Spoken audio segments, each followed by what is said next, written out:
Welcome, and thank you for tuning in. You're listening to the Beyond 50 radio program.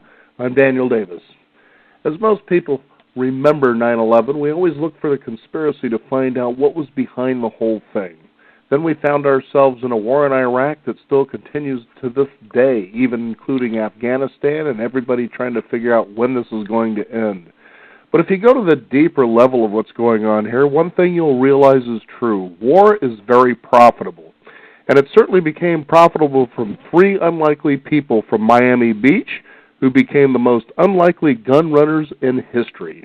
I'd like to welcome to the Beyond 50 radio program today award-winning journalist Guy Lawson, who's joining us on the program with his New York selling Best Times book, Arms and the Dudes, How Three Stoners from Miami Beach Became the Most Unlikely Gun Runners in History. Guy, thank you for joining us here on the program today. Thank you for having me.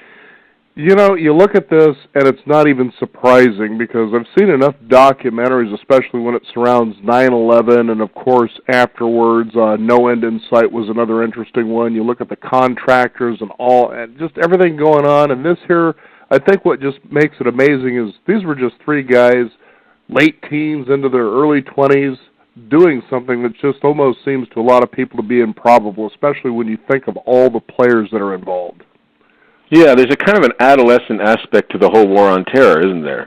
You know, adolescent is an understatement, right? And these kids are sort of personify that they are the kind of like the living, breathing example of how America has conducted its foreign policy. You know, with lack of experience. I mean, you know, there's something about these kids too that needs to be said. I mean, it sounds kooky, but they were very smart. Mm-hmm. That's another paradox here. I don't know about you, but I know that I couldn't have pulled off winning massive Pentagon contracts at the age of 18. Now, we're talking, you know, they became in charge of just over $250 million in a defense contract from the United States. In other words, they were dealing in arms with the United States government as their number one customer, their only customer. Yeah, okay, what's going on here? So what happened was, after the invasions of Iraq and Afghanistan, and a whole bunch of no-bid contracts going to companies like Halliburton and Blackwater, there was a scandal. And so, reacting to that, the Bush administration said that they were going to post all defense contracts online and make them open to bidding. And these kids, one of these kids in particular, a guy named Ephraim Diveroli, learned about this and just wanted more than anything in life to become a gun runner. It was his, you know, that to him that was glamour and danger and adventure all rolled up into one. And so he began to bid on contracts. It turned out that Diveroli and his friends were all Orthodox Jewish kids, and so they knew each other from the yeshiva. They'd given up on their religious life, but they'd been trained as kids to read the Talmud, which is this dense legal document with all kinds of buried meanings and lots of technicalities. And they just were really good at reading these defense contracts. They were able to concentrate for long periods of time. They were able to understand and divine different meanings and legal terms. And so over time, they just got extremely good at it. So good at it, in fact, that when the Pentagon posted a single winner contract for all the ammunition for the Afghan National Army, and that included more than 100 million rounds of AK-47 ammo, everything you can imagine, RPGs, grenades, just everything you can imagine for an army, the kids bid on and won this contract, beating out Fortune 500 companies. Mm-hmm. So effectively, American foreign policy in Afghanistan was in good measure in the hands of three wake-and-bake stoners working out of a tiny little office in Miami Beach. Now, Ephraim Diveroli, who you were just talking about, he was really the beginning and the mastermind as the other two began to join him. Now, he actually has family that was in arms dealing, as you were describing in the book. Yes, he was sort of apprenticed into it, his uncle. Mm-hmm. So Ephraim was the kind of kid who got kicked out of school in the 9th grade for smoking cigarettes and selling cigarettes. So his parents sent him to go work for his uncle, who was a strict, you know, guy, and his uncle happened to be in the business of supplying arms to police forces across the country. And so Ephraim got the sort of the whiff of this arms dealing world and the wheeler dealingness of it all and bidding on contracts. And so he went on his own when he was 16, 17 years old and began bidding and winning. And he had ingenious ways of doing things. He knew how to undercut the competition. He knew how to lowball prices, and he was able to attract the financial support of a wealthy Mormon businessman in Utah. I know this all sounds so unlikely, right? Who backed him financially, and that enabled him to go after bigger and bigger contracts. And so he was winning all kinds of awards in Iraq for, helmets and guns and bullets and boots and night vision goggles, all kinds of things. And so he was getting rich, and his friends saw him getting rich and wanted to join in. Greed was an incredibly powerful attraction. What happened in the 21st century is war profiteering has gone from a moral sin or a mortal sin to a business plan for everybody. It would seem like it's profitable, as you said in the introduction, and these kids really understood that. And that's what makes it also fascinating, because you take a look at this, and, for instance, citizens of the United States would say, okay, our government is supposed to be in place allegedly to protect us, okay? That's pretty much how they came to establish themselves.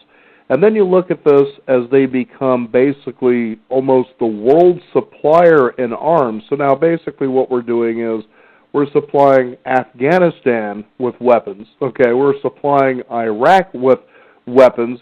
And here we've got through the news that we're all concerned about whether or not Iran is about ready to build a nuclear bomb. It's like, what difference does it make? You've been supplying them weapons for years. Yeah, all this turmoil in Syria about ISIS and the civil conflict that you read about there, and again in Afghanistan with the Taliban, the weapons that they're using were purchased with American taxpayer money. If the United States government ships 100 guns into a war zone, 50 or more will disappear. This has been shown to be the case. There's an amount of fraud and negligence and incompetence is just mind-boggling. Mm-hmm. And so these kids, were part of a much larger story. They didn't understand it. They were, just trying to get rich themselves. But what really happened was the United States government invaded these two countries and then realized they didn't have a plan for the aftermath. And so in desperation, as these insurgencies built, they decided to try to build their own army, build armies inside these countries. And the reason for that is, I guess, first and foremost, in order to, quote-unquote, properly occupy these countries, there would have to have been a draft in this country, mm-hmm. and all kinds of political turmoil that would have caused. So another reason is that it was much cheaper. It's $100,000 to stand up and arm an American soldier. It's $500 to stand up and arm an Afghan soldier. Mm-hmm. So this was all done in a haphazard fashion, and what the dudes didn't understand about their situation is that they were essentially being used as middlemen to go out into the Balkans and buy these weapons from illegal gun runners, the same people who supply African warlords and, cartels and, all kinds of the most nefarious people in the world. The Pentagon needed to do business with them, and so they had to have these proxies, and that's where the kids in companies like theirs came in. Mm-hmm. Now let's talk about a couple of, I guess you could call them, notorious dealers. One was a gentleman by the name of Tomei, and then there was the other one, Victor Bout, the very notorious Russian gun dealer. So they sort of had direct contact with these kind of people. And you're taking a look, as you said earlier in the program, about these are basically kids, but they're smart, which this day and age it shouldn't be a surprise, especially with technology. But they're getting into a world that, oh my goodness, I think hanging out with the mafia would have been safer. Well, they were hanging out with the mafia, Albanian mafia. Right. Someone gets killed. The internet has changed so many things, as we're learning seemingly every week, and arms dealing is no different. 20 years ago, these kids could never have done what they did, but an internet connection, a bong, and a little bit of money was all they needed to get into this game, and a lot of guts. Mm-hmm. And so, I think millennials, this new generation of kids who've grown up with the internet, have a very different perspective on communication, on what the limits are, and how far and how fast you can move through life. So I think there's an important cultural aspect to this, and one that certainly wasn't anticipated by the authorities. When the New York Times ran a story on this case in 2008 on the front page, it made it seem like these kids were just these sleazy profiteers and that this was an aberration and that the Pentagon had been negligent. But really, almost everything was the opposite. It was to say the kids were doing exactly what the government wanted them to do. The kids were selling, what they wound up doing is they bought 100 million rounds of AK-47 from Albania. That was pretty much the only place you could get that amount of ammunition at a cheap price. It turned out, though, that this ammunition was, quote-unquote, Chinese. It had been gifted to the Albanians by Mao Zedong in the 50s and 60s. This is crazy sort of historical Cold War stuff, but the kids thought because it was, quote-unquote, Chinese, it was illegal, so they decided to hide that from the Pentagon. And the New York Times made it sound like this was some horrible fraud. But in fact, the ammunition worked. It was cheap, but it was doing its job. Mm-hmm. And the New York Times story and the subsequent Pentagon investigation meant that the contract was canceled, and the net result of that was the Afghans ran out of ammo in the fighting season of 2008. So there's a whole bunch of layers to this. I hope that people won't feel like it's overly technical. It's not. It's meant to be a fun story. Of course, I don't know if you know this, but they're making a movie out of it. Yes, I see that, and I was going to say, actually, the fact is the book actually reads very easily, and it actually begins, I'm sure, for a lot of people, begins to ire you. For instance, you take a look at one thing, you were talking about the youth or the millennials today seem to have a different perspective as a result of having technology such as the Internet at their fingertips, and I think one of the key things is accountability. Okay, if you're going to learn, particular ways of behaving in the world, you generally learn those from your parents. Well, we can see from this day and age, these children, most of them growing up, seem to be learning things from other than their parents because the parents don't seem to have the time, generally speaking. We're not putting blame on anybody. But then let's take a look at this idea of patriotism, okay? We need to be dedicated to our country and be able to be willing to fight for the freedoms that our forefathers fought for us. But when you see how the Pentagon, knowing what was going on and what they were doing, uses a term, for instance, notwithstanding, to absolve themselves of all accountability for whatever goes wrong, I want you to kind of describe that a little bit better, because that was one of those things I thought, you can't look at this and call this fiction, because how you explain this, you just go, of course. It just makes sense. Yeah, I mean, it's the stranger it gets, the more obvious it seems. It's a strange world we're in this 21st century. If you want to commit a crime, do it right in front of somebody. They won't see it. Well, no, if you want to commit a crime, go into government. Exactly. Because no one's ever held accountable. Right. Two wars have been lost, and not one officer or politician or, who's been held responsible? Diplomat? Right. Nobody. Nobody. This is the age of the scapegoat. If you think about the torture, the change in policy, secretly changed American government, decided to start torturing people, and the only person really to suffer from that was one guard at Abu Ghraib named Lindy English. Right. The NSA decides to illegally surveil people, and the only person who really suffers from that is Edward Snowden, because it's all his fault, right? Right. Or you have civilians killed by the army in Iraq, and there's a cover-up, and the person who's at fault for that is Chelsea Manning for leaking it. Right. And you start to see a pattern. And the pattern is that when the lights are flicked on, there will be a fall guy, and it will never, ever be someone in power. It will always be someone young, defenseless, someone who's done something stupid perhaps, or even illegal, but is nothing like truly responsible for what's transpired. Mm-hmm. So in this case, the Pentagon squandered tens of billions of dollars on fraudulent contracts. The Pentagon for years was bribing the Taliban to let trucks get in from Pakistan to Kabul because there was no other way to do it, they decided. It's a classic example of how logistics determine outcomes in war. And this is the worst case of contractor fraud they could find. The New York Times puts this on the front page. Mm-hmm. It's absurd. And the thing that it really disturbed me about it as I reported this book is you have prosecutors, a federal judge, you have diplomats, you have soldiers, you have politicians, you have gangsters, you have everybody essentially acting in this incredibly selfish and immature and adolescent fashion, and these kids are sort of held up as the paragons of what was wrong, when in fact, the real dudes in this case were the people toking on the bong of power and who were doing anything they could to protect themselves. And these kids became the fall guys. Mm-hmm.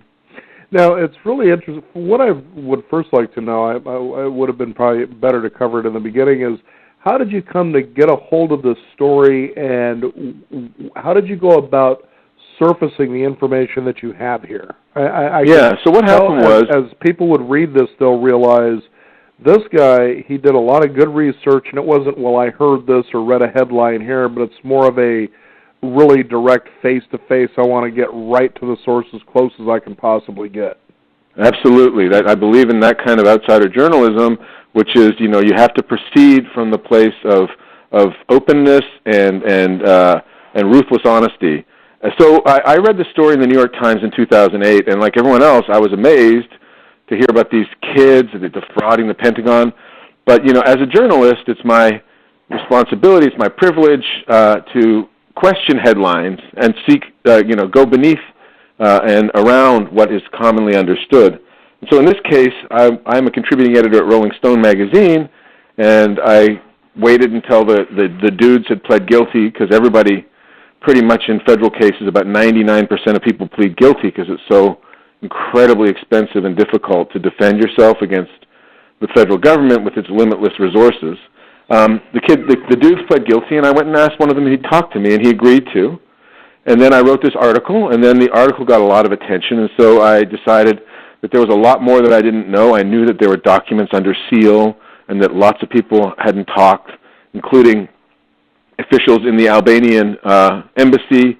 And so I really began to report it, and it's a real pleasure to get to be able to do something at this length and with this depth as a journalist, especially in this age where things seem to be getting shorter and less textured. So, and in the media, I mean. Mm-hmm. So yeah, it's a little bit of luck, it's a little bit of skill, and a lot of persistence. Mm-hmm. Now, what were some things as you were unearthing this that really surprised you, especially in juxtaposed to the New York Times article and the way that we tend to report what we think is the truth or perceive what is being reported to us as the truth? Yeah, I had the great good fortune early in my life of being mentored as a journalist by one of the great journalists of the 20th century. He's not very well known. His name is Murray Sale, and he was an Australian, and he taught me some really big things, but maybe the biggest thing was that when stories hit, they're very often the frame for it, the understanding, the way it is like permanently put into context can happen in 30 seconds or a day, and it can be completely wrong.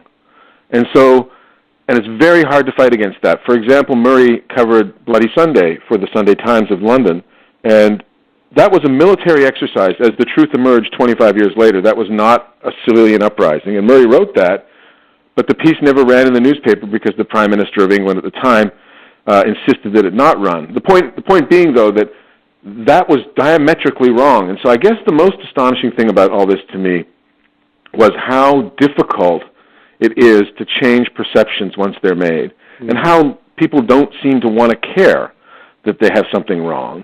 And, so I'm talking to you now in the hope that, not just for this story, but in general, that people will remember and be reminded that an open mind and skepticism are necessary toolkits, even when and especially, I would say, when you're reading the New York Times. I think when you're reading most newspapers and watching most news programs, I know. Yeah. I don't mean to be a conspiracy theorist about it. It's just the fact of the matter is that there's a lot of mistakes. Well, and the funny thing, too, because we're in this business, you're into writing and reporting as well as I'm into broadcasting, and I'm pretty much that way as well. I like to try to get to the truth, or at least open doors where people can find ways if they get up and take action, which seems to be not so much the case a fair amount of time. I'd rather be passive and believe what I've heard or read or heard somebody say, but is that it might slightly open doors that you might do the research for yourself. It's Yeah, I agree with that completely. It's not an accident very often that these things are wrong. Oftentimes there are good reasons. One reason why Pentagon fraud has been completely uncovered, really, it's just totally obscure, but it's a huge problem, and it should be a huge scandal, is that people who cover the Pentagon rely upon the powers inside the Pentagon for their bylines, for their access. And so if you write a piece that holds the Pentagon to task, you can say goodbye to your access. And I know this firsthand because Rolling Stone magazine, where I write, is off limits to the Pentagon because of a piece written by another journalist about General Stanley McChrystal, who lost his career because of that, because he was going around bad-mouthing the president in nightclubs in Europe, and that got put in a story. It was true, but, I think that there's a reason why certain institutions are not covered very well. The Department of Justice is another example. In this case, the prosecutors essentially put these kids, indicted them and and they received federal convictions for embarrassing the government in the New York Times. You got to that was their biggest. That was their crime. Yeah, the New York Times made the government look ridiculous. Someone had to fall, and it was going to be the kids. Now, I think what's fascinating, because we're exploring how media actually relates what we think is the truth, one of the things that I find interesting is some time ago I was watching a documentary that happened to be about media that was actually finding itself embedding itself with the American military. Basically saying, we're going to go ahead and we're going to put you with this platoon of guys so you can see what it is they do. And it wouldn't take much, especially when you're in a war zone, to find yourself realizing, wow, these guys really put themselves in danger, so it changes how you begin to report because there's a loyalty going on. For instance, these people are actually protecting your life, so why would I want to say anything bad about them, even if they are doing something that is obviously immoral right now? Okay? Yeah, that's a very human thing. It's a kind of not a Stockholm syndrome. And what it's sort of a Stockholm syndrome. You start to empathize. Yeah, what I was going to say is that what was fascinating about watching this was that it talked about how CNN was actually one who was one of the largest benefactors as a result of this particular project. It was allegedly a news media company that was about to be bankrupt. So the government says, hey, look, we can kind of start funding you if you want to be willing to do these sort of things, such as following our American military and so forth. And now they've rose to such prominence, no bias, no bull. I think, wasn't it Fox News that was doing the same thing not too long ago? But, you see this kind of thing going on, and as you said, you look beneath the veil of what seems to be the truth, and you'll find a truth that you may not want to see. Right, and, these things are complicated, and they don't get easier as things get bigger and the stakes increase. So, yeah, it seems a little bit like inside baseball, like too specific to the profession, but there's really no profession quite like the press because it decides how we understand information. And so, yeah, I believe that as a person who does not practice access journalism and really tries to be as fearless as I can, that it's important to have all kinds of different sorts of reporting, and I'm not saying mine is the one and only kind, but I think it's an important kind of point of view, an outsider's point of view, someone who's not currying favor.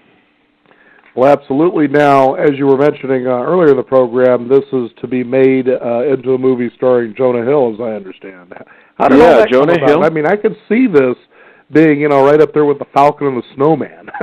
I hope so. I hope they're aiming high. I went out to the set. So what happened was that, the Rolling Stone article ran, and I got the contract for the book and started working on the book, and there was an awful lot of interest in Hollywood. So I went out and met with, the people who work with the biggest stars in the world, and Brad Pitt and George Clooney and all those sorts of people, but the leading bidder, the person who was most eager, was a director named Todd Phillips, who made the Hangover movies.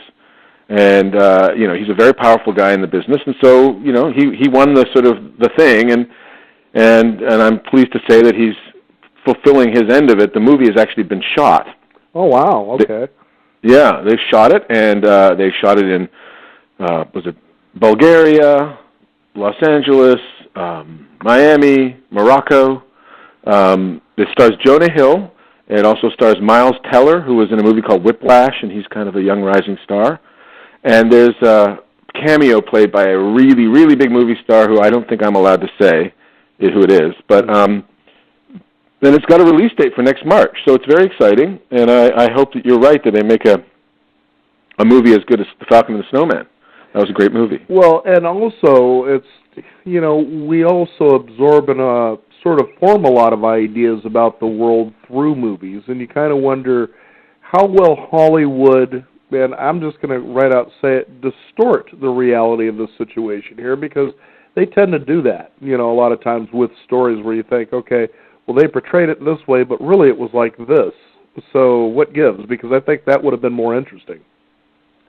Yeah. There's a comical aspect to this story, right? It's like three dudes with a bong, Yeah. Oh, hey, dude, they just happened to be on the internet because they were spacing off and doing a $3 billion arms deal. Getting in an airplane and going to Albania and dealing with Albanian thugs and all just the craziness of it. And I know the movie. I've read the script and I've been on the set. The movie will do that. Right. What the movie will not do, I think, is turn the lens towards the Pentagon and the Department of Justice and the Department of State and address the underlying policy issues. And I guess that's not what movies do, but hopefully the movie will get people interested, as you say, and provide some framework for the insanity of what's happened in the last decade or more in the arms dealing world.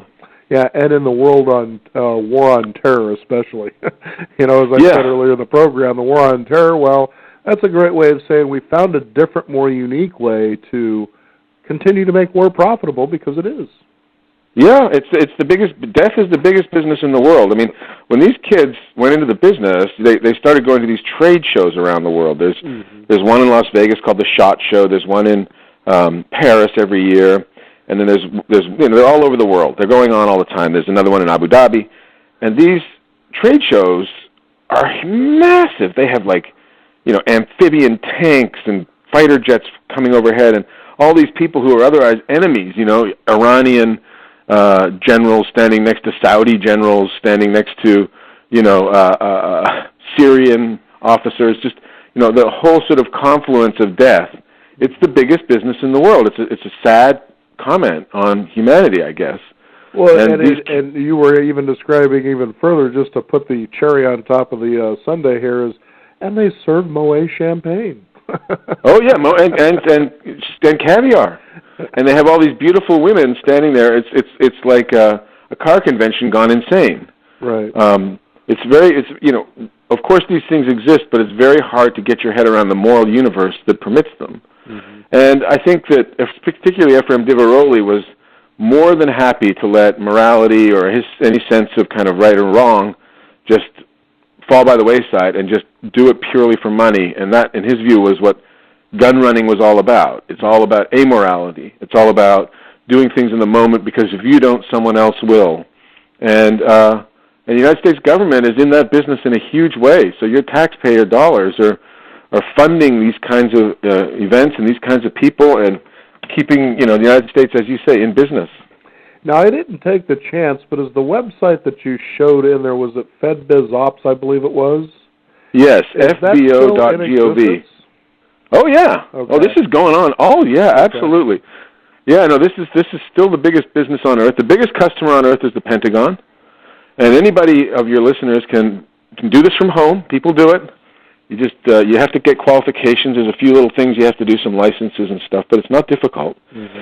And you just have to be persistent, and you have to be able to source these items and be adept at pricing, and then you have to be really good at filling in forms. I think you'll just stick to filling in books. Yeah, I think so too. Well, Guy, it's really a pleasure to have you here on the program. I know that the listeners out there, we kind of gave some of the book, but you really need to read and absorb this for yourself, because at first you're going to realize, no, this is nonsense. But I've seen enough and read enough from different points of view to realize this can't be anything but true. There's no other way to look at this, and it's just a really fascinating, look at just how we are this day and age, and again, as we were mentioning earlier, how we've come to a point of zero accountability and become comfortable with that. It's just really fascinating stuff.